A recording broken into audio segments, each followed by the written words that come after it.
যাওয়ার পর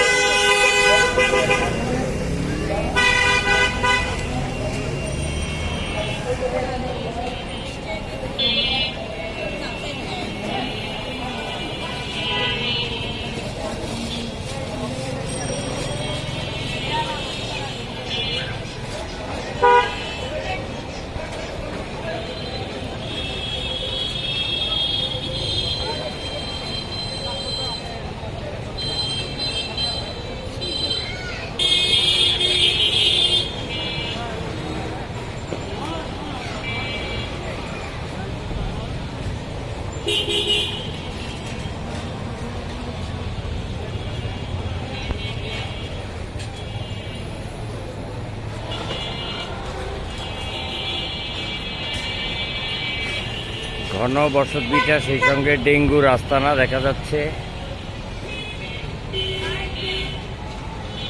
কয়েক কোটি ডেঙ্গুর অঙ্কুর এখানে দেখা যাচ্ছে।